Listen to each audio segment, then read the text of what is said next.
Chandigarh air show ਦੇ ਵਿੱਚ ਮੁੱਖ ਮੰਤਰੀ ਭਗਵੰਤ ਮਾਨ ਦੀ ਗੈਰ ਹਾਜ਼ਰੀ ਤੇ ਰਾਜਪਾਲ ਨੇ ਚੁੱਕੇ ਸਵਾਲ। ਕਿਹਾ ਰਾਸ਼ਟਰਪਤੀ ਇੱਥੇ ਪਰ ਪੰਜਾਬ ਦੇ ਸੀਐਮ ਨੇ ਕਿੱਥੇ। ਗੁਜਰਾਤ ਦੇ ਵਿੱਚ ਕੇਜਰੀਵਾਲ ਦੇ ਨਾਲ ਚੋਣ ਪ੍ਰਚਾਰ ਕਰ ਰਹੇ ਨੇ ਮੁੱਖ ਮੰਤਰੀ ਮਾਨ। ਦਿੱਲੀ ਦੇ ਵਿੱਚ ਪਰਮਜੀਤ ਸਿੰਘ ਸਰਨਾ ਨੇ ਲਵਾਏ ਪੰਥਕ ਮੇਲ ਦੇ ਪੋਸਟਰ। 9 ਅਕਤੂਬਰ ਨੂੰ ਸਰਨਾ ਤੇ ਸੁਖਬੀਰ ਬਾਦਲ ਦੀ ਹੋਵੇਗੀ ਮਿਲਣੀ। ਦਿੱਲੀ ਦੇ ਵਿੱਚ ਨਵੀਂ ਪੰਥਕ ਸਿਆਸਤ ਦਾ ਹੋਵੇਗਾ ਆਗਾਜ਼। ਬਟਾਲਾ ਦੇ ਵਿੱਚ ਐਨਕਾਊਂਟਰ ਤੋਂ ਬਾਅਦ ਗੈਂਗਸਟਰ ਰਣਜੋਤ ਬੱਬਲੂ ਗ੍ਰਿਫਤਾਰ।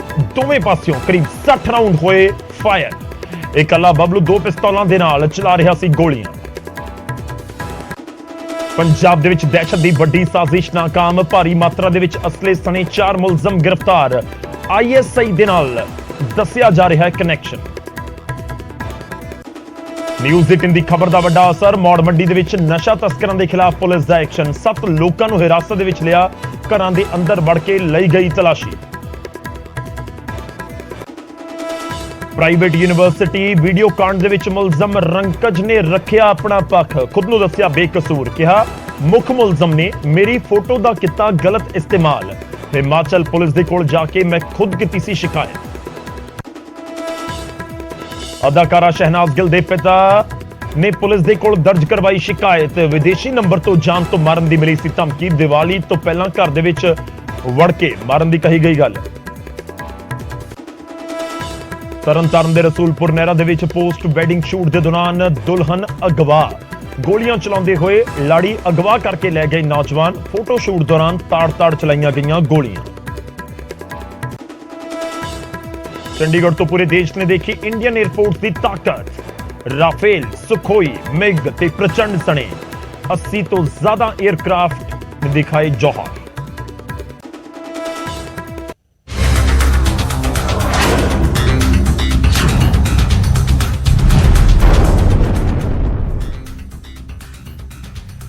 ਸਤਿ ਸ੍ਰੀ ਅਕਾਲ, ਸਵਾਗਤ ਹੈ। ਗੌਰਵ ਸ਼ੁਕਲਾ ਮੈਂ ਹਾਂ ਤੁਹਾਡੇ ਨਾਲ ਹਾਜ਼ਰ ਹਾਂ। ਫਰਕ ਤਾਂ ਪੈਂਦਾ ਹੈ ਲੈ ਕੇ ਖਬਰਾਂ ਉਹ ਜਿਨ੍ਹਾਂ ਦੇ ਨਾਲ ਸਰਕਾਰ ਦੇ ਕੰਨਾਂ ਤੱਕ ਗੱਲ ਪਹੁੰਚਾਈ ਜਾਵੇ।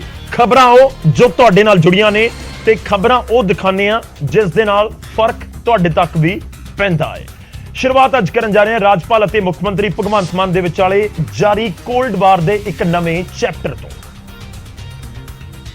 ਮੌਕਾ ਸੀ 에ਅਰਫੋਰਸ ਡੇ ਦਾ। ਇੱਕ ਪਾਸੇ ਹਵਾਈ ਫੌਜ ਦੇ ਕਰਤੱਵ ਤਾਂ ਦੂਜੇ ਪਾਸੇ ਦੇਸ਼ ਦੇ ਰਾਸ਼ਟਰਪਤੀ ਮੁੱਖ ਮਹਿਮਾਨ। ਚੰਡੀਗੜ੍ਹ ਦੇ ਵਿੱਚ ਦਿਨ ਭਰ ਰੌਣਕ ਲੱਗੀ ਰਹੀ ਪਰ ਇਸ ਸਭ ਦੇ ਵਿਚਾਲੇ ਜੋ ਕਮੀ ਖਲੀ ਉਹ ਸੀ ਪੰਜਾਬ ਦੇ ਮੁੱਖ ਮੰਤਰੀ ਭਗਵੰਤ ਮਾਨ ਦੀ। ਅਤੇ ਸ਼ਾਮ ਹੁੰਦੇ ਹੁੰਦੇ ਰਾਜਪਾਲ ਦੀ ਜ਼ੁਬਾਨ ਦੇ ਉੱਤੇ ਵੀ ਮੁੱਖ ਮੰਤਰੀ ਦੀ ਗੈਰ ਮੌਜੂਦਗੀ ਦਾ ਮਸਲਾ ਆ ਹੀ ਗਿਆ। ਰਾਜ ਭਵਨ ਦੇ ਵਿੱਚ ਰਾਸ਼ਟਰਪਤੀ ਦ੍ਰੋਪਦੀ ਮੁਰਮੂ ਦੇ ਲਈ ਖਾਸ ਰਿਸੈਪਸ਼ਨ ਰੱਖਿਆ ਗਿਆ ਸੀ। ਸਟੇਜ ਦੇ ਉੱਤੇ ਹਰਿਆਣਾ ਦੇ ਸੀਐਮ ਤੋਂ ਲੈ ਕੇ ਰਾਜਪਾਲ ਤੱਕ ਮੌਜੂਦ ਸਨ ਪਰ ਇੱਥੇ ਪੰਜਾਬ ਦੇ ਮੁੱਖ ਮੰਤਰੀ ਨਹੀਂ ਸੀ। ਇਸ ਲਈ ਰਾਜਪਾਲ ਬਨਵਾਰੀ ਲਾਲ ਪੁਰੋਹਿਤ ਨੇ ਆਪਣੀ ਅੰਦਾਜ਼ ਦੇ ਵਿੱਚ ਮੁੱਖ ਮੰਤਰੀ ਮਾਨ ਨੂੰ ਇਸ ਸਟੇਜ ਤੇ ਯਾਦ ਕੀਤਾ। चंडीगढ़ का आइडेंटिटी पंजाब के राज्यपाल के नाम हमने निमंत्रण किया पंजाब के मुख्यमंत्री जी को। मेरे उनसे दूसरी बात नहीं थी, उन्होंने स्वीकार भी किया था और कुछ उनको कंपल्सन लाया। मुख्यमंत्री महोदय हैं, उन्होंने अपने रिप्रेजेंटेटिव को भेजा परंतु कितना भी काम कॉन्स्टिट्यूशनल रेस्पॉन्सिबिलिटी का ये मानने वाला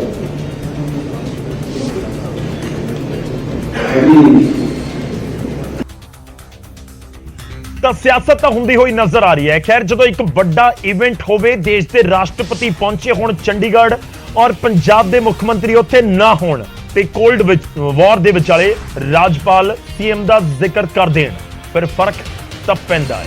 ਖੈਰ ਇਹ ਮੌਕਾ ਸੀ ਜਦੋਂ 에ਅਰਫੋਰਸ ਦੇ ਵੱਲੋਂ ਆਪਣੀ ਤਾਕਤ ਦਿਖਾਈ ਗਈ। ਉਹ ਵੀ ਬਹੁਤ ਅਹਿਮ ਤਸਵੀਰਾਂ ਨੇ, ਉਹ ਵੀ ਤੁਹਾਨੂੰ ਦਿਖਾਵਾਂਗੇ ਇਸ ਪ੍ਰੋਗਰਾਮ ਦੇ ਵਿੱਚ। ਪਰ ਉਸ ਤੋਂ ਪਹਿਲਾਂ ਮੁੱਖ ਮੰਤਰੀ ਭਗਵੰਤ ਮਾਨ ਦੀ ਫੇਰੀ ਦੀ ਗੱਲ। ਜੀ ਹਾਂ, ਰਾਜਪਾਲ ਜਦੋਂ ਸੀਐਮ ਨੂੰ ਲੈ ਕੇ ਸਵਾਲ ਪੁੱਛ ਰਹੇ ਸਨ ਉਸ ਵੇਲੇ ਮੁੱਖ ਮੰਤਰੀ ਭਗਵੰਤ ਮਾਨ ਗੁਜਰਾਤ ਦੇ ਵਿੱਚ ਪਾਰਟੀ ਸੁਪਰੀਮੋ ਦੇ ਨਾਲ ਚੋਣ ਪ੍ਰਚਾਰ ਕਰ ਰਹੇ ਸੀ। दिन ਦੇ ਵਿੱਚ ਜਨ ਸਭਾ ਤੇ ਸ਼ਾਮ ਨੂੰ ਵਡੋਦਰਾ ਦੇ ਵਿੱਚ ਤਿਰੰਗਾ ਯਾਤਰਾ ਕੱਢੀ ਗਈ, ਜਦਕਿ ਰਾਸ਼ਟਰਪਤੀ ਚੰਡੀਗੜ੍ਹ ਦੇ ਵਿੱਚ ਮੌਜੂਦ ਸਨ। ਇਸ ਲਈ ਵਿਰੋਧੀਆਂ ਨੂੰ ਰਾਜਪਾਲ ਦੇ ਬਿਆਨ ਦੇ ਬਹਾਨੇ ਮੁੱਖ ਮੰਤਰੀ ਨੂੰ ਘੇਰਨ ਦਾ ਮੌਕਾ ਮਿਲ ਗਿਆ। ਅਕਾਲੀ ਦਲ ਅਤੇ ਬੀਜੇਪੀ ਨੇ ਮੁੱਖ ਮੰਤਰੀ ਮਾਨ ਨੂੰ ਪ੍ਰੋਟੋਕਾਲ ਯਾਦ ਦਿਵਾਇਆ ਅਤੇ ਕਿਹਾ ਕਿ ਇਸ ਵਾਕਿਏ ਨਾਲ ਪੰਜਾਬ ਦੇ ਲੋਕ ਸ਼ਰਮਸਾਰ ਹੋਏ ਨੇ।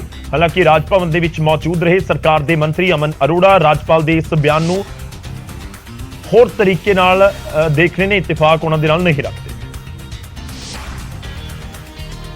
ਦੇਸ਼ ਦੇ ਰਾਸ਼ਟਰਪਤੀ ਦ੍ਰੋਪਦੀ ਮੁਰਮੂ ਜੀ ਚੰਡੀਗੜ੍ਹ ਦੇ ਵਿੱਚ 에ਅਰ ਫੋਰਸ ਦੇ 에ਅਰ ਸ਼ੋਅ ਦੇ ਵਿੱਚ ਮੁੱਖ ਮਹਿਮਾਨ ਦੇ ਤੌਰ ਤੇ ਸ਼ਾਮਲ ਹੋਏ। ਪਰ ਅਫਸੋਸ ਇਸ ਗੱਲ ਦਾ ਹੈ ਕਿ ਪ੍ਰੋਟੋਕਾਲ ਨੂੰ ਖਤਮ ਕਰਕੇ ਸਾਡੇ ਮੁੱਖ ਮੰਤਰੀ ਸਾਹਿਬ ਉਸ ਸਮਾਗਮ ਦੇ ਵਿੱਚ ਸ਼ਾਮਲ ਨਹੀਂ।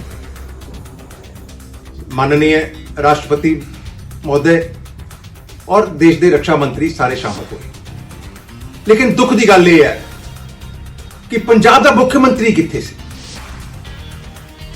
देश के राष्ट्रपति पंजाब आए हों और पंजाब का मुख्यमंत्री गायब हो। हम सबको आज ये सुन के गवर्नर साहब की तरफ से दुख हुआ कि जो उन्होंने आज एक बड़े अच्छे फंक्शन पे भी उन्होंने पॉलिटिकल चुटकी जो लेने की कोशिश की। माननीय भगवंत मान जी का पहले से प्रोग्राम बना हुआ था और ये जो इनविटेशन था आज का फंक्शन था जो वो एयरफोर्स की तरफ से था।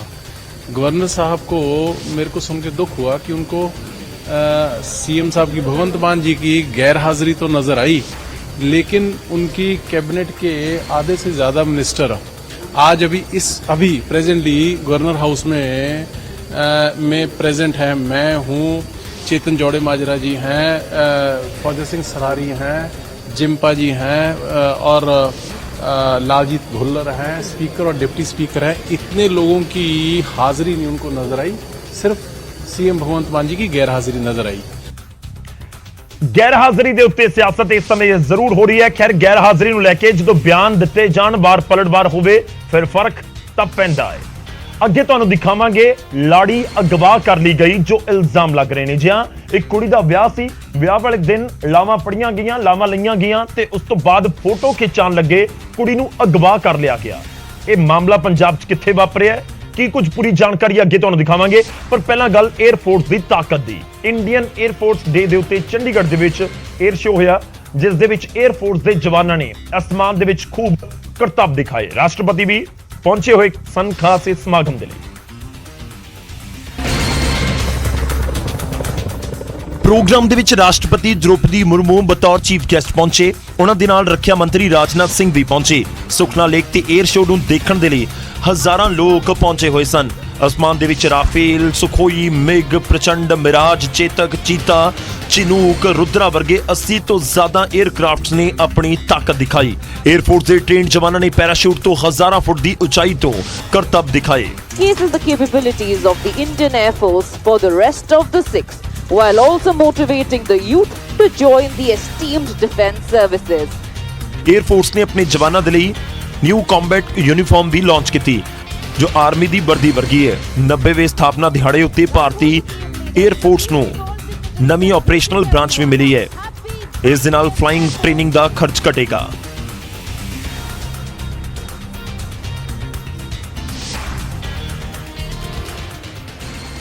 ਖੈਰ ਜਦੋਂ ਮੌਕਾ ਹੋਵੇ 에ਅਰ ਫੋਰਸ ਡੇ ਦਾ ਤੇ ਇਸ ਮੌਕੇ ਦੇ ਉੱਤੇ ਤਾਕਤ ਦਿਖਾਈ ਜਾਵੇ, ਨਾ ਸਿਰਫ ਦੇਸ਼ ਵਾਸੀਆਂ ਨੂੰ ਕਿ ਅਸੀਂ ਕਿੰਨੇ ਮਜ਼ਬੂਤ, ਬਲਕਿ ਉਹਨਾਂ ਨੂੰ ਵੀ ਜਿਨ੍ਹਾਂ ਦੀਆਂ ਅੱਖਾਂ ਦੇ ਵਿੱਚ ਦੇਸ਼ ਦੀ ਤਰੱਕੀ ਰੜਕਦੀ ਹੈ, ਉਹਨਾਂ ਨੂੰ ਵੀ। ਹੁਣ ਅੱਗੇ ਵਧਦੇ ਹਾਂ ਤੇ ਰਾਜ ਸਭਾ ਮੈਂਬਰ ਤੇ ਸਾਬਕਾ ਭਾਰਤੀ ਕ੍ਰਿਕਟਰ ਹਰਭਜਨ ਸਿੰਘ ਦੀ ਗੱਲ। ਹਰਭਜਨ ਸਿੰਘ ਭੱਜੀ ਨੇ ਪੰਜਾਬ ਕ੍ਰਿਕਟ ਐਸੋਸੀਏਸ਼ਨ ਦੇ ਖਿਲਾਫ ਮੋਰਚਾ ਖੋਲ੍ਹ ਦਿੱਤਾ ਹੈ।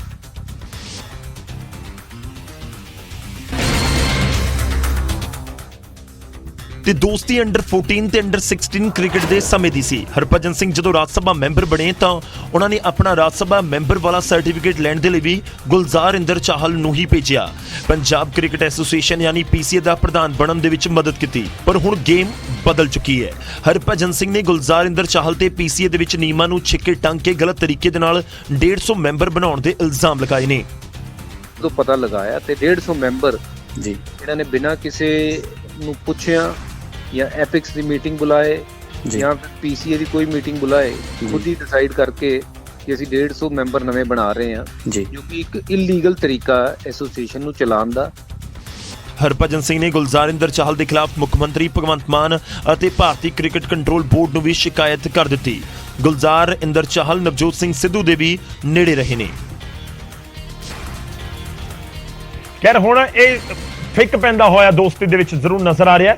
ਅੱਗੇ ਵਧਦੇ ਹਾਂ ਤੇ ਹੁਣ ਵਾਰੀ ਸਾਡੇ ਅੱਜ ਦੇ ਸਵਾਲ ਦੀ। ਅੱਜ ਦਾ ਸਵਾਲ ਪੀਸੀਏ ਦੇ ਨਾਲ ਹੀ ਜੁੜਿਆ ਹੋਇਆ ਹੈ। ਪੀਸੀਏ ਨੂੰ ਲੈ ਕੇ ਪੂਰਾ ਵਿਵਾਦ ਨਜ਼ਰ ਆਇਆ। ਪੰਜਾਬ ਕ੍ਰਿਕਟ ਐਸੋਸੀਏਸ਼ਨ ਦੀ ਸਥਾਪਨਾ ਕਦੋਂ ਹੋਈ ਸੀ? ਪੀਸੀਏ ਦੀ ਸਥਾਪਨਾ ਕਦੋਂ ਹੋਈ ਸੀ?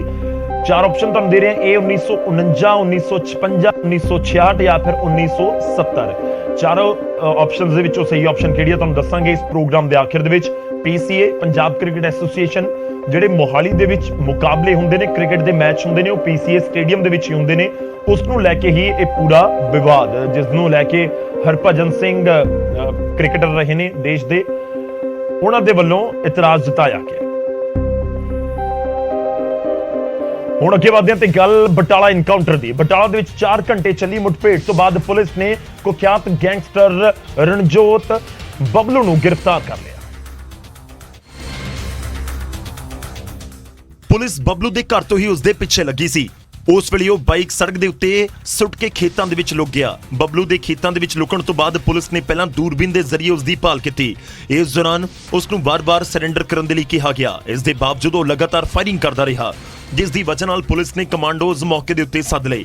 ਇਸ ਤੋਂ ਇਲਾਵਾ ਡਰੋਨ ਦੇ ਜ਼ਰੀਏ ਵੀ ਤਲਾਸ਼ ਕੀਤੀ ਗਈ। ਮੁੱਠਭੇੜ ਸ਼ੁਰੂ ਹੁੰਦੇ ਹੀ ਪੁਲਿਸ ਨੇ ਖੇਤਾਂ ਦੇ ਆਲੇ ਦੁਆਲੇ ਦੇ ਪਿੰਡ ਨੂੰ ਪੂਰੀ ਤਰ੍ਹਾਂ ਸੀਲ ਕਰ ਦਿੱਤਾ। ਸਾਰੇ ਰਾਹ ਦੇ ਉੱਤੇ ਨਾਕੇਬੰਦੀ ਕਰ ਦਿੱਤੀ ਗਈ। ਲੋਕਾਂ ਨੂੰ ਘਰਾਂ ਤੋਂ ਬਾਹਰ ਨਾ ਨਿਕਲਣ ਦੀ ਅਪੀਲ ਕੀਤੀ ਗਈ ਤਾਂ ਕਿ ਪੁਲਿਸ ਅਤੇ ਗੈਂਗਸਟਰਸ ਦੇ ਵਿਚਾਲੇ ਹੋ ਰਹੀ ਗੋਲੀਬਾਰੀ ਦੇ ਨਾਲ ਕਿਸੇ ਪਿੰਡ ਵਾਲੇ ਦਾ ਨੁਕਸਾਨ ਨਾ ਹੋਵੇ। ਤਕਰੀਬਨ 4 ਘੰਟੇ ਦੀ ਮੁੱਠਭੇੜ ਤੋਂ ਬਾਅਦ ਪੁਲਿਸ ਨੇ ਗੈਂਗਸਟਰ ਨੂੰ ਜਿਉਂਦਾ ਫੜ ਲਿਆ। ਫੜਨ 'ਚ ਕਾਮਯਾਬ ਹੋਏ ਆ ਔਰ ਸਵੇਰ ਤੋਂ ਹੀ ਭੱਜ ਰਿਹਾ ਸੀਗਾ। ਪੁਲਿਸ ਤੇ ਫਾਇਰਿੰਗ ਕੀਤੀ ਇਹਨੇ। ਪੁਲਿਸ ਵਾਲਿਆਂ ਨੇ ਵੀ ਆਪਦੇ ਅਫਸਰਾਂ ਨੇ ਆਪਦੀ ਸੈਲਫ ਡਿਫੈਂਸ ਫਾਇਰਿੰਗ ਕੀਤੀ, ਜਿਹਦੇ 'ਚ ਜ਼ਖਮੀ ਵੀ ਹੋਇਆ ਹੈ। ਤਕਰੀਬਨ 11 ਤੋਂ 12 ਮੁਕੱਦਮੇ ਇਹਦੇ ਖਿਲਾਫ ਰਜਿਸਟਰ ਆ। ਮੁੱਠਭੇੜ ਦੌਰਾਨ ਗੈਂਗਸਟਰ ਨੇ ਕਰੀਬ 30 ਅਤੇ ਪੁਲਿਸ ਨੇ 40 ਫਾਇਰ ਕੀਤੇ। ਇੱਕ ਗੋਲੀ ਗੈਂਗਸਟਰ ਨੂੰ ਵੀ ਲੱਗੀ। ਫੜੇ ਗਏ ਗੈਂਗਸਟਰ ਬਬਲੂ ਤੋਂ 2 ਹਥਿਆਰ ਵੀ ਬਰਾਮਦ ਹੋਏ ਨੇ। ਪਰ ਇਹਨੇ ਸਰੈਂਡਰ ਨਹੀਂ ਕੀਤਾ। ਫਿਰ ਅਸੀਂ ਕਮਾਦ ਦੇ ਖੇਤ ਦੇ ਵਿੱਚ ਆਪਰੇਸ਼ਨ ਕਰਕੇ ਫਿਰ ਉਸ ਤੋਂ ਬਾਅਦ ਇਹ ਅੱਗੇ ਚਲਾ ਗਿਆ, ਜਿੱਥੋਂ ਫਿਰ ਅਸੀਂ ਇਹਨੂੰ ਅਰੈਸਟ ਕੀਤਾ ਜੀ। ਬਬਲੂ ਦੇ ਪਿਛਲੇ 15 ਦਿਨਾਂ ਦੇ ਵਿੱਚ ਬਟਾਲਾ 'ਚ ਕਾਤਲਾਨਾ ਹਮਲੇ ਦੇ 2 ਕੇਸ ਦਰਜ ਕੀਤੇ ਗਏ ਨੇ। ਇਸ ਤੋਂ ਇਲਾਵਾ ਅੰਮ੍ਰਿਤਸਰ ਦੇ ਵਿੱਚ ਇਸ ਕੁਖਿਆਤ ਗੈਂਗਸਟਰ ਦੇ ਉੱਤੇ ਪਹਿਲਾਂ ਤੋਂ ਕਈ ਮਾਮਲੇ ਦਰਜ ਨੇ। ਖੈਰ ਕਰੀਬ 4 ਘੰਟਿਆਂ ਤੱਕ ਜਦੋਂ ਆਪਰੇਸ਼ਨ ਚੱਲੇ ਤੇ ਇਸ ਸਭ ਦੇ ਵਿਚਾਲੇ ਗੋਲੀ ਲੱਗਣ ਦੇ ਬਾਵਜੂਦ ਜਿਉਂਦਾ ਫੜ ਲਿਆ ਜਾਵੇ ਗੈਂਗਸਟਰ, ਫਿਰ ਫਰਕ ਤਾਂ ਪੈਂਦਾ ਹੈ। ਉਧਰ ਬਿਹਾਰ ਦੇ ਬਗਾ ਦੇ ਵਿੱਚ 9 ਮਹੀਨਿਆਂ ਦੇ ਵਿੱਚ 9 ਲੋਕਾਂ ਦੀ ਜਾਨ ਲੈਣ ਵਾਲੇ ਬਾਗ ਨੂੰ ਸ਼ੂਟਰਸ ਨੇ ਢੇਰ ਕਰ ਦਿੱਤਾ।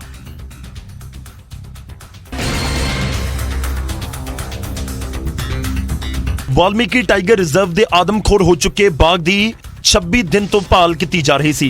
ਆਖਿਰਕਾਰ ਖੇਤ ਦੇ ਵਿੱਚ ਬਾਗ ਨੂੰ ਘੇਰ ਲਿਆ ਗਿਆ। ਬਾਗ ਦੇ ਪੈਰਾਂ ਦੇ ਨਿਸ਼ਾਨ ਤੋਂ ਬਾਅਦ ਐਕਸਪਰਟਸ ਦੀ ਟੀਮ ਨੂੰ ਇਹ ਯਕੀਨ ਹੋ ਗਿਆ ਕਿ ਉਹ ਗੰਨੇ ਦੇ ਖੇਤ ਦੇ ਵਿੱਚ ਲੁਕਿਆ ਹੋਇਆ ਹੈ। ਇਸ ਤੋਂ ਬਾਅਦ ਉਸ ਖੇਤ ਨੂੰ ਚਾਰੇ ਪਾਸੇ ਤੋਂ ਘੇਰਾਬੰਦੀ ਕੀਤੀ ਗਈ। ਰਾਈਫਲਸ ਦੇ ਨਾਲ ਲੈਸ ਟੀਮ ਹਾਥੀ ਤੇ ਸਵਾਰ ਹੋ ਕੇ ਗੰਨੇ ਦੇ ਖੇਤ ਦੇ ਵਿੱਚ ਅੰਦਰ ਗਈ।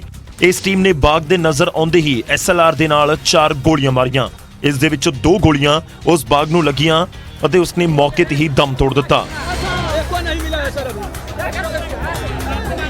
सभा का दावा है कि बाघ को मार गिराया गया है और लगातार जिस तरह से ऑपरेशन चल रहा था पहले सुबह से कि बाघ को मारा गया है, उसकी तैयारी की जा रही है कि वहां से बाघ के डेड बॉडी को लाने की भी तैयारी की जा रही है। ਬਾਗ ਨੂੰ ਮਾਰਨ ਦੇ ਲਈ ਵਣ ਵਿਭਾਗ ਨੇ 400 ਲੋਕਾਂ ਦੀ ਪੂਰੀ ਫੌਜ ਮੈਦਾਨ 'ਚ ਉਤਾਰੀ ਸੀ, ਜਿਸ ਦੇ ਵਿੱਚ 60 ਫੋਰੈਸਟ ਗਾਰਡ, 5 ਵੈਨ, 4 ਵੱਡੇ ਜਾਲ, 2 ਟ੍ਰੈਂਕੁਲਾਈਜ਼ਰ ਗਨ, 2 ਟਰੈਕਟਰ, 40 CCTV ਕੈਮਰੇ ਅਤੇ 1 ਡਰੋਨ ਦੀ ਮਦਦ ਵੀ ਲਈ ਗਈ। ਤਾਂ ਟਾਈਗਰ ਮਰ ਗਿਆ ਕਿਉਂਕਿ 9 ਲੋਕਾਂ ਦੀ ਜਾਨ ਉਸਨੇ ਲੈ ਲਈ ਸੀ ਤੇ ਫਿਰ ਉਸ ਤੋਂ ਬਾਅਦ ਉਸ ਨੂੰ ਗੋਲੀ ਮਾਰ ਦਿੱਤੀ ਗਈ। ਅੱਗੇ ਵਧਦੇ ਹਾਂ। ਹੁਣ ਤੱਕ ਤੁਸੀਂ ਰਾਹ ਜਾਂਦੇ ਲੋਕਾਂ ਨੂੰ ਕਿਡਨੈਪ ਕਰਨ ਦੀਆਂ ਖਬਰਾਂ ਦੇਖੀਆਂ ਤੇ ਸੁਣੀਆਂ ਹੋਣਗੀਆਂ, ਪਰ ਤਰਨਤਾਰਨ ਦੇ ਵਿੱਚ ਵਿਆਹ ਤੋਂ ਬਾਅਦ ਕਿਡਨੈਪਰਾਂ ਨੇ ਫਿਲਮੀ ਸਟਾਈਲ ਦੇ ਵਿੱਚ ਲਾੜੀ ਨੂੰ ਹੀ ਕਿਡਨੈਪ ਕਰ ਲਿਆ।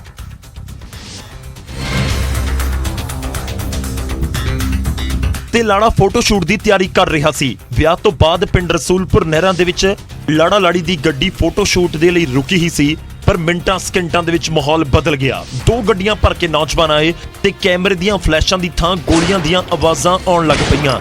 ਸਾਰੇ ਆਪੋ ਆਪਣੀ ਜਾਨ ਬਚਾਉਣ ਦੇ ਲਈ ਇੱਧਰ ਉੱਧਰ ਭੱਜ ਪਏ ਤੇ ਇਸੇ ਹੰਗਾਮੇ ਦੌਰਾਨ ਲਾੜੀ ਗਾਇਬ ਹੋ ਗਈ। ਪਰਿਵਾਰ ਮੁਤਾਬਕ ਇਹ ਕਾਰਾ ਉਸ ਲੜਕੇ ਦਾ ਹੈ ਜੋ ਉਹਨਾਂ ਦੀ ਕੁੜੀ ਦੇ ਨਾਲ ਵਿਆਹ ਕਰਨਾ ਚਾਹੁੰਦਾ ਸੀ। जोड़ी 5-5:30 बजे पूरी वारदात जी 7 बजे हो रही है। हाँ जी इन्हें 6-6:30 ਹੁਣ ਕਾਰਵਾਈ ਤਾਂ ਹੁਣ ਅਸੀਂ ਤੇ ਆਪਣੇ ਵੱਲੋਂ ਉਥੋਂ ਫੇਰੀ ਕਰਕੇ ਤੇ ਅਸੀਂ ਤੇ ਘੱਲ ਦਿੱਤਾ ਤੇ ਹੁਣ ਇਥੋਂ ਰਾਹ ਦੇ ਵਿੱਚ ਗੋਲੀ ਚਲਾ ਕੇ ਤੇ ਹੁਣ ਜੋੜੀ ਖੋ ਕੇ ਲੈ ਗਏ। ਪੁਲਿਸ ਖੁਦ ਹੈਰਾਨ ਹੈ ਕਿ ਲਾਈਟ ਕੈਮਰਾ ਦੇ ਸ਼ੋਅ ਦੇ ਵਿਚਾਲੇ ਇਹ ਐਕਸ਼ਨ ਕਰਨ ਵਾਲਾ ਵਿਲਨ ਕਿੱਥੋਂ ਆ ਗਿਆ ਤੇ ਕਿੱਥੇ ਚਲਾ ਗਿਆ। ਉਹਨਾਂ ਦੇ ਖਿਲਾਫ 6 ਬੰਦਿਆਂ ਦੇ 22 ਨੇਮ ਪਰਚਾ ਦਰਜ ਹੈ ਤੇ 6 ਬੰਦੇ ਜਿਹੜੇ ਅਣਪਛਾਤੇ ਵਿਅਕਤੀ ਆ ਉਹਨਾਂ ਦੇ ਖਿਲਾਫ ਮੁਕੱਦਮਾ ਨੰਬਰ 196 ਜਿਹੜਾ ਦਰਜ ਕੀਤਾ ਗਿਆ ਅੰਡਰ ਸੈਕਸ਼ਨ 365 307। ਅਗਲੀ ਖਬਰ ਦਾ ਰੁਖ ਕਰਦੇ ਹਾਂ। ਨੋਇਡਾ ਦੀ ਇੱਕ ਹੋਰ ਸੁਸਾਇਟੀ ਦੇ ਵਿੱਚ ਗਾਰਡ ਦੇ ਨਾਲ ਬਦਸਲੂਕੀ ਦਾ ਇੱਕ ਨਵਾਂ ਵੀਡੀਓ ਸਾਹਮਣੇ ਆਇਆ ਹੈ।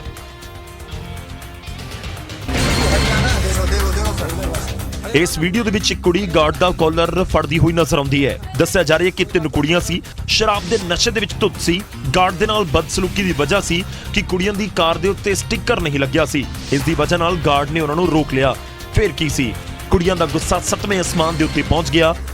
ਕੁੜੀਆਂ ਕਾਰ ਤੋਂ ਬਾਹਰ ਨਿਕਲ ਆਈਆਂ ਤੇ ਗਾਰਡ ਦੇ ਨਾਲ ਇਤਰਾਜ਼ਯੋਗ ਸ਼ਬਦਾਂ ਦਾ ਇਸਤੇਮਾਲ ਕੀਤਾ ਗਿਆ। ਘਟਨਾ ਦੀ ਜਾਣਕਾਰੀ ਪੁਲਿਸ ਨੂੰ ਦਿੱਤੀ ਗਈ ਤਾਂ ਪੁਲਿਸ ਨੇ 2 ਕੁੜੀਆਂ ਦੇ ਖਿਲਾਫ ਕਾਰਵਾਈ ਕੀਤੀ ਹੈ, जबकि एक कुड़ी फरार है।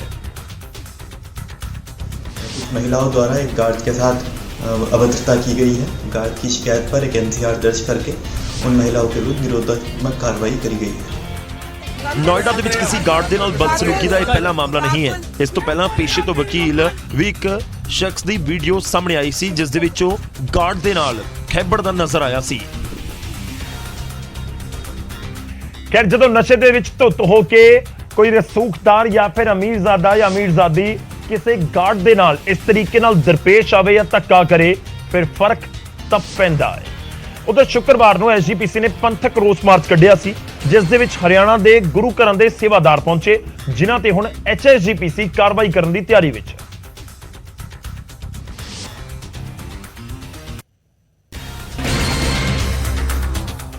SGPC ਦਾ ਰੋਸ ਮਾਰਚ ਜੋ 3 ਸ਼ਹਿਰ ਅਨੰਦਪੁਰ ਸਾਹਿਬ, ਤਲਵੰਡੀ ਸਾਬੋ ਤੇ ਅੰਬਾਲਾ ਤੋਂ ਸ਼ੁਰੂ ਹੋਇਆ ਸੀ ਤੇ ਸ਼੍ਰੀ ਅਕਾਲ ਤਖਤ ਸਾਹਿਬ ਅਰਦਾਸ ਕਰਨ ਤੋਂ ਬਾਅਦ ਮਾਰਚ ਦੀ ਸਮਾਪਤੀ ਹੋਈ। ਵੱਡੀ ਗਿਣਤੀ 'ਚ ਸੰਗਤ ਪਹੁੰਚੀ, ਮੁਲਾਜ਼ਮ ਪਹੁੰਚੇ ਤੇ ਅਕਾਲੀ ਦਲ ਦੇ ਆਗੂ ਵੀ ਸ਼ਾਮਲ ਹੋਏ ਤੇ ਇਸੇ ਮਾਰਚ ਦੇ ਵਿੱਚ ਸ਼ਾਮਲ ਹੋਏ ਹਰਿਆਣਾ ਦੇ ਗੁਰੂ ਘਰਾਂ ਦੇ ਕੁਝ ਸੇਵਾਦਾਰ ਜਿਨ੍ਹਾਂ ਦੇ ਉੱਤੇ ਹੁਣ HSGPC ਕਾਰਵਾਈ ਕਰਨ ਦੀ ਤਿਆਰੀ ਵਿੱਚ ਹੈ ਤੇ ਇਹਨਾਂ ਮੁਲਾਜ਼ਮਾਂ ਦੀ ਲਿਸਟ ਵੀ ਬਣਾਈ ਜਾ ਰਹੀ ਹੈ। जो मुलाजिम वर्ग गए हैं उनकी हम इंक्वायरी निकाल रहे हैं, उनकी हम ऑर्डर बुक चेक कर रहे हैं। लखनऊ साहब जहाँ से भी अगर कोई गाड़ी ले गया है, अगर कोई वहाँ गया है, वो उनके ऊपर इंक्वायरी बिठाई जाएगी। ਗੱਲ ਕਾਰਵਾਈ ਦੀ ਹੋ ਰਹੀ ਸੀ ਤਾਂ ਨਿਸ਼ਾਨੇ ਤੇ ਸ਼੍ਰੋਮਣੀ ਅਕਾਲੀ ਦਲ ਰਿਹਾ।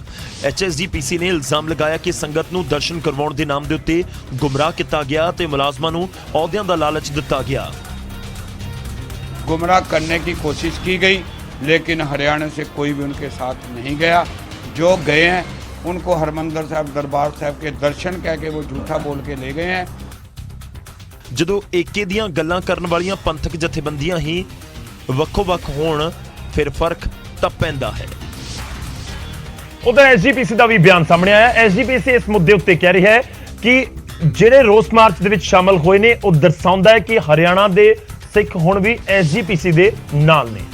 ਉਧਰ ਪਠਾਨਕੋਟ ਜੰਮੂ ਹਾਈਵੇ ਦੇ ਉੱਤੇ ਸੁਜਾਨਪੁਰ ਦੇ ਵਿੱਚ ਟਰੱਕ ਅਤੇ ਬੱਸ ਦੀ ਜ਼ਬਰਦਸਤ ਟੱਕਰ ਹੋ ਗਈ। ਹਾਦਸੇ ਦੀਆਂ ਲਾਈਵ ਤਸਵੀਰਾਂ ਵੀ ਸਾਹਮਣੇ ਆਈਆਂ। ਹਾਦਸੇ ਦੀਆਂ ਜੋ ਤਸਵੀਰਾਂ ਸਾਹਮਣੇ ਆਈਆਂ ਉਸ ਦੇ ਵਿੱਚ ਟਰੱਕ ਹਾਈਵੇ ਦੇ ਉੱਤੇ ਜਾਂਦਾ ਹੋਇਆ ਨਜ਼ਰ ਆ ਰਿਹਾ ਹੈ। ਇਸ ਵਕਤ ਸਾਹਮਣੇ ਤੋਂ ਬੱਸ ਨੇ ਵੀ ਇੱਕ ਟਰਨ ਲਿਆ ਅਤੇ ਜ਼ੋਰਦਾਰ ਜ਼ਬਰਦਸਤ ਟੱਕਰ ਹੋ ਗਈ। एक्सीडेंट बस वाला इधर से आ रहा था तो मैं अपनी साइड से जा रहा था। बस वाले के आगे बाइक वाला आया, उसने गाड़ी निकाली बाहर तो सीधा मेरे साथ आके गाड़ी टच हुई। ਟੱਕਰ ਇੰਨੀ ਜ਼ਬਰਦਸਤ ਸੀ ਕਿ ਹਾਦਸੇ ਦੇ ਵਿੱਚ ਇੱਕ ਸ਼ਖਸ ਦੀ ਮੌਤ ਹੋ ਗਈ जबकि 5 ਲੋਕ ਜ਼ਖਮੀ ਹੋਏ ਨੇ। अपने को एक डेड बॉडी बलवीर चंद नाम का पेशेंट सी एक्सीडेंट होया 4 नंबर पुल ते पेशेंट अपने को ब्रॉड डेड ही आया। ਉਧਰ ਹਾਦਸੇ ਤੋਂ ਬਾਅਦ ਕਾਫੀ ਦੇਰ ਤੱਕ ਹਾਈਵੇ ਦੇ ਉੱਤੇ ਜਾਮ ਵੀ ਲੱਗਿਆ ਰਿਹਾ।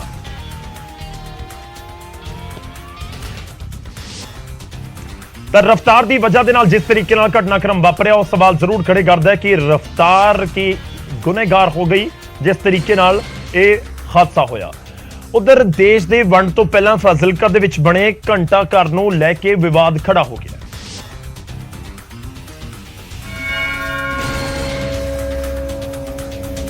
ਇਤਿਹਾਸਿਕ ਇਮਾਰਤ ਦੇ ਵਿੱਚ ਨਗਰ ਕੌਂਸਲ ਦੇ ਵੱਲੋਂ ਕਰਵਾਏ ਜਾ ਰਹੇ ਨਵੀਨੀਕਰਨ ਦੇ ਕੰਮ ਨੂੰ ਰੋਕ ਦਿੱਤਾ ਗਿਆ, ਜਿਸ ਦੇ ਪਿੱਛੇ ਦੀ ਵਜ੍ਹਾ ਲੋਕਾਂ ਦਾ ਵਿਰੋਧ ਹੈ। ਦਰਅਸਲ ਘੰਟਾ ਘਰ ਨੂੰ ਬਣਾਉਣ ਵਾਲੇ ਪੀੜੀਵਾਲ ਪਰਿਵਾਰ ਦੀ ਮੌਜੂਦਾ ਪੀੜ੍ਹੀ ਨੇ ਵੀ ਨਗਰ ਕੌਂਸਲ ਤੇ ਇਤਿਹਾਸਿਕ ਇਮਾਰਤ ਦੇ ਨਾਲ ਛੇੜਛਾੜ ਕਰਨ ਦਾ ਇਲਜ਼ਾਮ ਲਗਾਇਆ। ਪਿੱਛੇ ਜੇ ਅਸੀਂ ਮੁਰੰਮਤ ਕਰਾਈ, ਉਸ ਵੇਲੇ ਇਹਨਾਂ ਨੇ ਫਾਰੇ ਜਿਹੜੇ ਲੱਗੇ ਹੋਏ ਸੀ ਪੁਰਾਣੇ, ਉਹ ਸਾਰੇ ਤੋੜਤੇ ਤੇ ਹੁਣ ਮੁਰੰਮਤ ਕਰਵਾਉਣ ਦਾ ਜਿਹੜਾ ਇਹ ਮਿਊਨਿਸਪਲ ਕਮੇਟੀ ਦਾ ਟੀਚਾ ਹੈ, ਉਹ ਸਾਡੇ ਉਹਨਾਂ ਤੋਂ ਪ੍ਰਾਰਥਨਾ ਹੈ ਕਿ ਇਸ ਇਤਿਹਾਸਿਕ ਚੀਜ਼ ਦਾ ਛੇੜਛਾੜ ਨਾ ਕੀਤੀ ਜਾਏ। ਪਾਕਿਸਤਾਨ ਦੇ ਵਿੱਚ ਵੀ ਫਾਜ਼ਿਲਕਾ ਦੀ ਤਰ੍ਹਾਂ ਹੀ ਘੰਟਾ ਘਰ ਮੌਜੂਦ ਹੈ। ਉੱਥੇ ਤੋਂ ਹੀ ਨਕਸ਼ਾ ਲੈ ਕੇ ਇਸ ਘੰਟਾ ਘਰ ਨੂੰ ਬਣਾਇਆ ਗਿਆ ਸੀ। ਇਸ ਘੰਟਾ ਘਰ ਦੀ ਤਸਵੀਰ ਪੰਜਾਬ ਵਿਧਾਨ ਸਭਾ ਦੀ ਗੈਲਰੀ ਦੇ ਵਿੱਚ ਵੀ ਲੱਗੀ ਹੋਈ ਹੈ। 6 ਜੂਨ 1939 ਨੂੰ ਇਸ ਘੰਟਾ ਘਰ ਦਾ ਨਿਰਮਾਣ ਕੀਤਾ ਗਿਆ ਸੀ। ਫਾਜ਼ਿਲਕਾ ਦੇ ਸੇਠ ਸ਼ੋਪਤ ਰਾਏ, ਜੋ ਕਿ ਉਸ ਸਮੇਂ ਦੇ ਨਗਰ ਕੌਂਸਲ ਦੇ ਪ੍ਰਧਾਨ ਸਨ, ਇਹ ਉਸਾਰੀ ਉਹਨਾਂ ਨੇ ਕਰਵਾਈ ਸੀ। ਕਿ ਜਿਹੜੇ ਇਤਿਹਾਸਿਕ ਤੱਥ ਹੁੰਦੇ ਨੇ, ਇਤਿਹਾਸਿਕ ਚੀਜ਼ਾਂ ਹੁੰਦੀਆਂ ਨੇ, ਉਹਨਾਂ ਨੂੰ ਸੰਜੋ ਕੇ ਤਾਂ ਰੱਖਣਾ ਪੈਂਦਾ ਹੈ। ਹੁਣ ਸਵਾਲ ਇਹ ਹੈ ਕਿ ਮੁਰੰਮਤ ਦੇ ਨਾਮ ਦੇ ਉੱਤੇ ਕਿ ਇਸ ਦੀ ਜੋ ਇਤਿਹਾਸਿਕ ਚੀਜ਼ਾਂ ਨੇ ਉਸ ਨੂੰ ਤਾਂ ਖਰਾਬ ਨਹੀਂ ਕੀਤਾ ਜਾ ਰਿਹਾ ਸੀ। ਅੱਗੇ ਵਧਦੇ ਹਾਂ, ਖਬਰ ਫਾਜ਼ਿਲਕਾ ਤੋਂ ਹੀ ਹੈ। ਫਾਜ਼ਿਲਕਾ ਦੇ ਵਿੱਚ ਸਰਕਾਰੀ ਕਣਕ ਦੀ ਬੋਰੀਆਂ ਦੇ ਵਿੱਚ ਕਣਕ ਘੱਟ ਨਿਕਲੀ ਤਾਂ ਵਿਵਾਦ ਖੜਾ ਹੋ ਗਿਆ।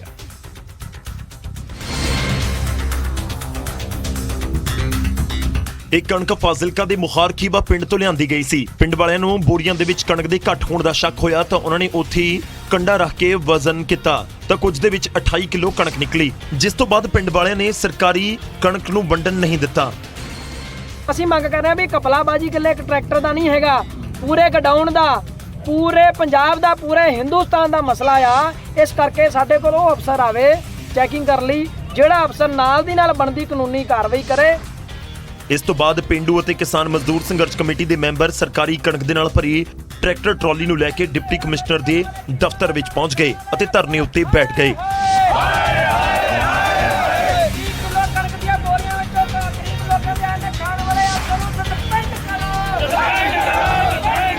ਇਹ ਜਿਹੜੀ ਹੇਰਾਫੇਰੀ ਕਰ ਰਹੇ ਨੇ, ਇਹ ਇੰਸਪੈਕਟਰ ਔਰ ਠੇਕੇ ਦਾ ਸਿਸਟਮ ਹੈ ਜਿਹੜਾ ਗਡਾਊਨ ਤੋਂ ਲੈ ਕੇ ਮਤਲਬ ਕਿ ਹੇਰਾਫੇਰੀ ਹੋ ਰਹੀ ਆ। ਇਹ ਫਿਕਸ ਕਰਦੇ ਨੇ ਵੀ ਆਹ ਲੈ ਵੀ ਇਹਨੇ ਇਸ ਡਿਪੂ ਵਾਸਤੇ ਆਹ ਕਣਕ ਜਾ ਰਹੀ ਏ, ਉਹ ਲਦਾਈ ਤੇ ਜਾ ਕੇ ਆਪਣੇ ਕੰਡੇ ਦੇ ਕਿਸੇ ਤੇ ਵੇਟ ਕਰਾਇਆ, ਜਦੋਂ ਕਿ ਉਹਦਾ ਵੇਟ ਪੂਰਾ ਲਿਖ ਦਿੰਦੇ ਨੇ, ਜਦੋਂ ਕਿ ਵੇਟ ਘੱਟ ਆ। ਅਸੀਂ ਇਸ ਮੰਗ ਨੂੰ ਲੈ ਕੇ ਕੱਲ ਦੇ ਬੈਠੇ ਆ।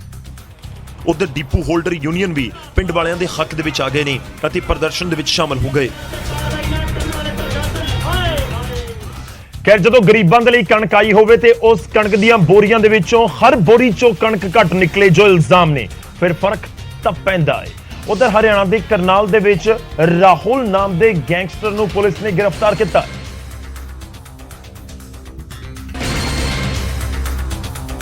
ਰਾਹੁਲ ਦੇ ਕੋਲ ਤੋਂ 3 ਦੇਸੀ ਪਿਸਤੌਲ ਅਤੇ 12 ਕਾਰਤੂਸ ਮਿਲੇ ਨੇ। ਗੈਂਗਸਟਰ अंकुश कमालपुर गैंग ਦਾ ਇਹ ਮੈਂਬਰ ਹੈ।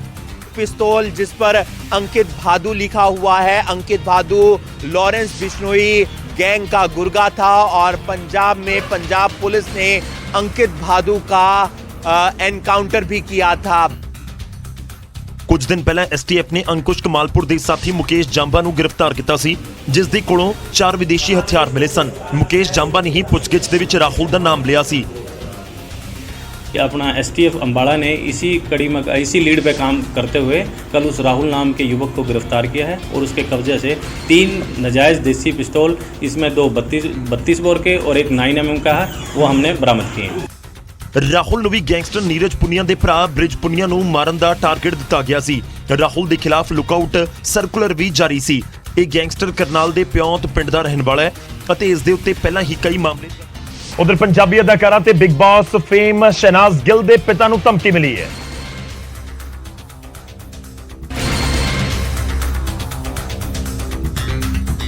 ਬਿਗ ਬਾਸ ਯਾਨੀ ਸਲਮਾਨ ਖਾਨ ਪਹਿਲਾਂ ਬਿਗ ਬਾਸ ਨੂੰ ਧਮਕੀਆਂ ਤੇ ਹੁਣ ਬਿਗ ਬਾਸ 'ਚ ਭਾਗ ਲੈਣ ਵਾਲੇ ਕੰਟੈਸਟੈਂਟਸ ਦੀ ਫੈਮਿਲੀ ਮੈਂਬਰਸ ਨੂੰ ਵੀ ਧਮਕੀਆਂ ਆਉਣੀਆਂ ਸ਼ੁਰੂ ਹੋ ਗਈਆਂ ਨੇ। ਸਲਮਾਨ ਖਾਨ ਦੇ ਨਾਲ ਜਲਦੀ ਫਿਲਮ ਦੇ ਵਿੱਚ ਦਿਖਣ ਵਾਲੀ ਪੰਜਾਬ ਦੀ ਕੈਟਰੀਨਾ ਕੈਫ ਯਾਨੀ ਸ਼ਹਿਨਾਜ਼ ਗਿੱਲ ਦੇ ਪਿਤਾ ਨੂੰ ਧਮਕੀ ਮਿਲੀ ਹੈ। ਵਿਦੇਸ਼ੀ ਨੰਬਰਾਂ ਤੋਂ ਸ਼ਹਿਨਾਜ਼ ਗਿੱਲ ਦੇ ਪਿਤਾ ਸੰਤੋਖ ਸਿੰਘ ਨੂੰ ਦੀਵਾਲੀ ਦਾ ਦਿਵਾਲਾ ਬਣਾਉਣ ਵਾਲੀ ਗੱਲ ਕਹਿ ਕੇ ਧਮਕੀ ਦਿੱਤੀ ਗਈ। ਇਸ ਦੇ ਉੱਤੇ ਉਹਨਾਂ ਦੇ ਪਿਤਾ ਨੇ ਸ਼ਿਕਾਇਤ ਵੀ ਦਰਜ ਕਰਵਾਈ ਹੈ। ਉਹ ਤੂੰ ਹੈ ਕੌਣ ਆ?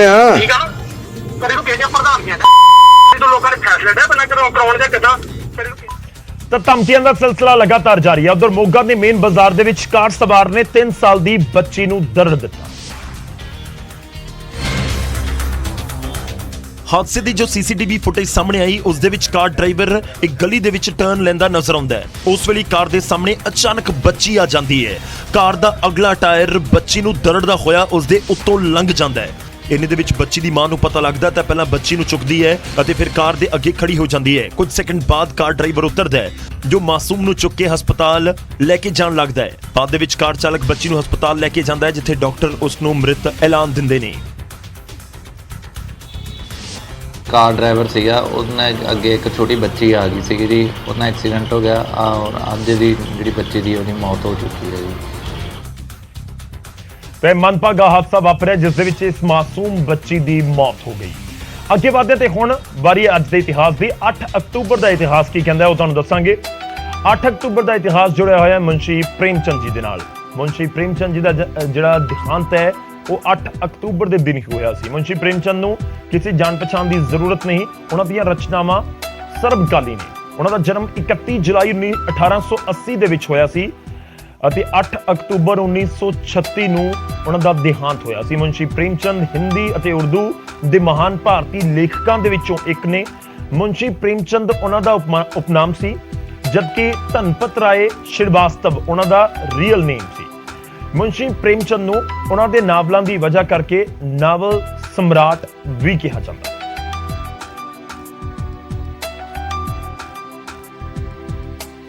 ਹੁਣ ਅੱਗੇ ਵਧਦੇ ਹਾਂ ਤੇ ਵਾਰੀ ਅੱਜ ਦੇ ਸਵਾਲ ਦੀ ਤੇ ਸਵਾਲ ਦਾ ਜਵਾਬ ਦੱਸਣ ਦੀ। ਅਸੀਂ ਪੰਜਾਬ ਕ੍ਰਿਕਟ ਐਸੋਸੀਏਸ਼ਨ ਯਾਨੀ ਕਿ ਪੀਸੀਏ ਦੇ ਨਾਲ ਜੁੜਿਆ ਹੋਇਆ ਸਵਾਲ ਪੁੱਛਿਆ ਸੀ, ਕਿਉਂਕਿ ਹਰਭਜਨ ਸਿੰਘ ਉੱਥੇ ਬਣਾਏ ਜਾ ਰਹੇ ਮੈਂਬਰਸ ਨੂੰ ਲੈ ਕੇ ਸਵਾਲ ਚੁੱਕਦੇ ਨਜ਼ਰ ਆਏ ਨੇ। ਤਾਂ ਪੀਸੀਏ ਦੀ ਸਥਾਪਨਾ ਕਦੋਂ ਹੋਈ? 4 ਆਪਸ਼ਨ ਤੁਹਾਨੂੰ ਦਿੱਤੀਆਂ, 1949, 1956, 66 ਜਾਂ ਫਿਰ 1970। ਸਹੀ ਆਪਸ਼ਨ ਕੀ ਹੈ? ਹੁਣ ਉਹ ਤੁਹਾਡੀ ਟੀਵੀ ਸਕਰੀਨ ਦੇ ਉੱਤੇ। ਸਹੀ ਆਪਸ਼ਨ ਹੈ ਆਪਸ਼ਨ ਬੀ 1956। ਪੀਸੀਏ ਮਤਲਬ ਪੰਜਾਬ ਕ੍ਰਿਕਟ ਐਸੋਸੀਏਸ਼ਨ। ਆਜ਼ਾਦ ਭਾਰਤ ਦੇ ਵਿੱਚ ਪੀਸੀਏ ਦੀ ਸਥਾਪਨਾ 1956 ਦੇ ਵਿੱਚ ਹੋਈ, ਜਦਕਿ 1966 ਵੇਲੇ ਜਦੋਂ ਪੰਜਾਬ ਤੇ ਹਰਿਆਣਾ ਦੀ ਵੰਡ ਹੋਈ ਉਸ ਵੇਲੇ ਇਸ ਨੂੰ ਮਾਨਤਾ ਮਿਲੀ। ਭਾਰਤੀ ਕ੍ਰਿਕਟ ਕੰਟਰੋਲ ਬੋਰਡ BCCI ਨੇ ਇਸ ਨੂੰ ਮਾਨਤਾ ਦਿੱਤੀ। ਮੌਜੂਦਾ ਸਮੇਂ ਦੇ ਵਿੱਚ ਪੀਸੀਏ ਦੇ ਅੰਡਰ 2 ਇੰਟਰਨੈਸ਼ਨਲ ਸਟੇਡੀਅਮ ਨੇ, ਇੱਕ ਮੋਹਾਲੀ ਵਾਲਾ ਤੇ ਦੂਜਾ ਮੁੱਲਾਂਪੁਰ ਵਾਲਾ ਜਿਹੜਾ ਨਵਾਂ ਬਣਿਆ। ਪੀਸੀਏ ਨੇ ਇੰਟਰਨੈਸ਼ਨਲ ਕ੍ਰਿਕਟ ਨੂੰ ਮਹਾਨ ਕ੍ਰਿਕਟ ਖਿਡਾਰੀ ਵੀ ਦਿੱਤੇ ਨੇ, ਜਿਨ੍ਹਾਂ ਦੇ ਵਿੱਚ ਕਪਿਲ ਦੇਵ, ਯੁਵਰਾਜ ਸਿੰਘ, ਹਰਭਜਨ ਸਿੰਘ, ਸ਼ੁਭਮਨ ਗਿੱਲ ਵਰਗੇ ਨਾਮ ਸ਼ਾਮਿਲ।